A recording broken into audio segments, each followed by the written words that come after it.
اما بعد اعوذ باللہ من الشیطان الرجیم بسم اللہ الرحمن الرحیم السلام علیکم ورحمۃ اللہ وبرکاتہ۔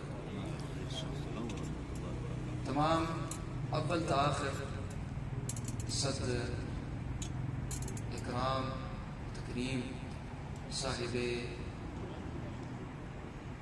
تمام جتنے بھی یہاں پر صاحب مجلس ہیں، صاحب شرکائے کانفرنس ہیں اور صاحبان خانقاہ ہیں، مشائخ نظام، تمام جتنے بھی آئے ہوئے مہمان گرامی ہیں اور جتنے بھی سامعین اور دیکھنے والے ہیں، ناظرین، سب تہہ دل سے ان کی یہاں آنے اور اس کو صوفیہ کے اس پیغام کو تقویت دینے کے لیے اپنے وجود کے ساتھ، اپنے افکار کے ساتھ اور اپنے اس قیمتی وقت دینے کے ساتھ جو یہاں پر آئے ہیں، ان سب کا شکریہ گزار اور ان سب کے لیے خصوصی دعا ہے کہ اللہ تعالی ہمیں اس عزم میں آج بھی ہیں تو تا دم آخر بھی اسی کی نمائندگی میں رکھے۔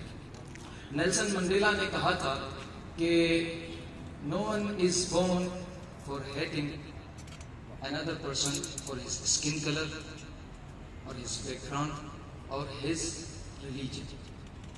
تو آپ نے کہا کہ کوئی بھی بندہ پیدا ہوتے ہی کسی کے رنگ پر اس سے نفرت نہیں کرتا، کسی کی کیا وہ کس قبیلے کا ہے، کس خاندان کا ہے، اس منسوبیت سے، نسبت سے اس سے نفرت نہیں کرتا، اور نہ ہی اس کے مذہب سے، بلکہ اس کو سکھایا جاتا ہے۔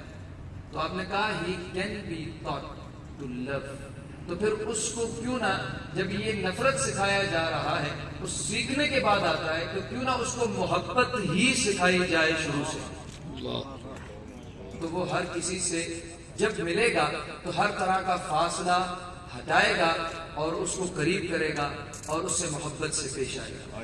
یہ فاصلہ مٹانے والے بھی آئے اور ان فاصلہ مٹانے والوں کو صوفیاء کرام کہا جاتا ہے۔ تو میرے عزیز دوستوں اور سامعین با احترام، صوفیاء کرام میں شیخ ابوالحسن خرقانی، ان کی ایک بات میں پیش کروں گا کہ انہوں نے خرقان کے اندر تمام بڑے مہمان سرائے بنوائے، اور ان کی جو فکر تھی وہ کیا تھی؟ کیوں کہ تصوف کی اور صوفیزم کی سب سے بڑی جو احادیث ہیں، اس میں سب سے بڑی حدیث یہ ہے کہ حضور علیہ الصلوۃ والسلام نے، سیدنا ابو موسیٰ اشعری رضی اللہ عنہ راوی ہیں، مسلم شریف میں فرمایا ان اللہ لا ينظر الى اعمالکم ولا الى صورکم ولكن اللہ ينظر الى قلوبکم۔ فرمایا خبردار، میں خاتم النبیین علیہ السلام تمہیں خبر دیتا ہوں کہ تم اپنے ظاہری اعمال پہ ہی بھروسہ مت کر لینا، وہ نہیں دیکھتا۔ تم اپنے صورتوں کی سجاوٹ میں نہ لگ جانا، وہ نہیں دیکھتا۔ میں تمہیں ایک ایسا پتہ دیتا ہوں، اپنے دلوں کو سجانے میں لگ جاؤ، میرا خدا تمہارے دلوں کو دیکھتا ہے۔ سبحان اللہ۔ تو میرے عزیز، سیدنا ابوالحسن خرقانی نے وہ مہمان خانے کیوں بنوائے؟ اس وجہ سے کہ وہ ایسے سینٹر پوائنٹ پہ تھے کہ 4 رستے وہاں سے جڑتے تھے، تاجر آتے تھے جاتے تھے، مسافر آتے تھے جاتے تھے، وہاں بنوائے خرقانی نے، اور کہا جو کوئی بھی اپنے فقراء کو وہاں خدمت کے لیے مقرر کیا، اور یہ کہا کہ اب یہ نظریہ ہوگا جو ہمیشہ چلے گا، اس پہ جو بھی یہاں مہمان آئے تو یہ چیز کا خیال رکھنا کہ اس کی نہ ذات دیکھنا، اس سے اس کی نہ اس کا نام پوچھنا، نہ اس کے رنگ کو دیکھنا، بلکہ اس کے مذہب سے بھی اس کا کوئی سوال نہ کرنا، کس مذہب کے ہو۔ اس کو بس یہ میرا حکم ہے کہ کہنا برخان ابوالحسن بیاجے بخورے بنوشے بخسبے بردے، کہ آؤ ابوالحسن کا یہ دسترخوان ہے، یہاں آؤ، کھاؤ پیو، آرام کرو، جی چاہے تو چلے جاؤ۔ تو کہا یہ ہوگا پیغام کسی کا، تو یہ فاصلہ سارا مٹا دیا۔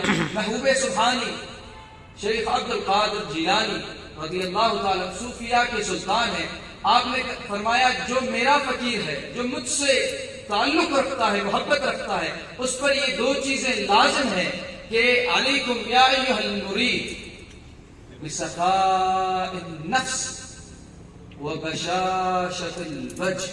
آپ نے فرمایا جہاں بھی جاؤ اپنی نفس میں سخا رکھو، اپنے آپ اپنے اہل کے لیے بھی، اپنے دوستوں کے لیے بھی، اور جو بھی ملے اس سے فاصلہ مٹانا، فرق مٹانا. سخا یہ ہے کہ تم اس سے جب بھی رہو پوری زندگی اس کو تکلیف نہ دو. اور فرمایا دوسرا یہ کہ جب بھی جس سے ملو تو چہرے میں تمہارے حشاشیت بشاشیت ہو، تم خوشی سے ملو، کسی سے مرجھا کر نہ ملو، تمہیں دیکھنے والے بھی مسکرائیں. سبحان اللہ.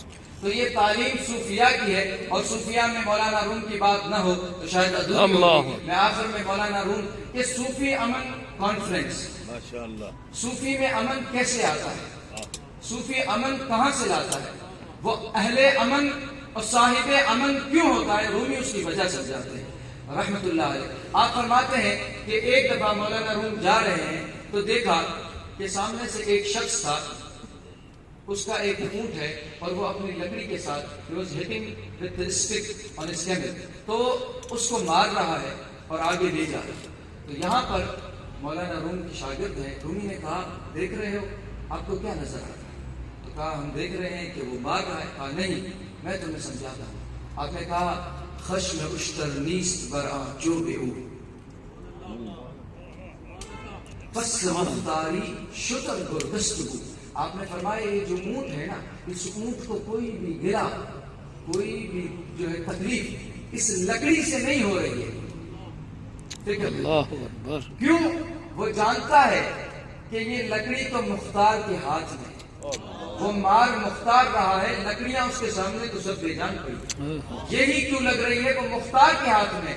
تو یہ صوفیاء نے سمجھایا کہ وہ حدیث بخاری شریف کی کہ حضور علیہ الصلوۃ والسلام نے فرمایا کہ وَاعْلَمْ أَنَّ الْأُمَّةَ لَوْ اجْتَمَعَتْ أَن يَنْفَعُوكَ لَمْ يَنْفَعُوكَ بِشَيْءٍ.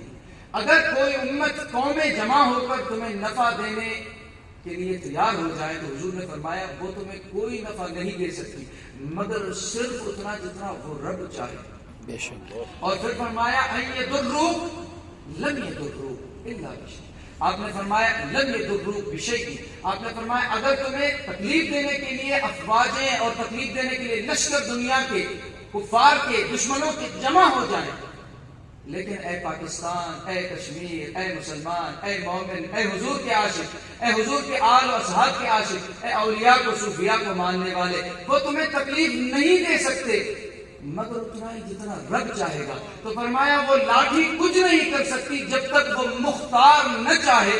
تو کہا رومی نے کہ لاٹھیوں کو چھوڑ دو، یہ لوگ، یہ اسباب، یہ ذرائع، یہ نیوکلیئر، یہ طاقتیں، یہ حکومتیں، یہ دنیا کی جو بھی دشمن ہیں، یہ تو لاٹھی ہیں، یہ پہچان ہے. وہ مختار ہے، جو چاہے وہ کرے، اس سے جوڑ لو. جب تم اپنے رب سے جڑو گے، رومی نے کہا کہ قیامت میں تم جو جہنم دیکھو گے وہ تو آخرت میں ہے. دنیا میں خدا نے جہنم تو تمہارے اندر ہی رکھی ہے، جنت بھی تمہارے اندر ہے. اگر اس جہنم کو ختم کر دو تو صوفی نے اندر کے اندر اپنے امن جب قائم کیا خدا کی محبت سے. اور رومی نے کہا کہ از محبت خارہا گلشن شبت وز محبت نورہا نارہا نوری شبت. آپ کہتے ہیں کہ محبت آ جائے تو کانٹے بھی گلشن و باغ بن جاتے ہیں. سبحان اللہ. یا رسول اللہ.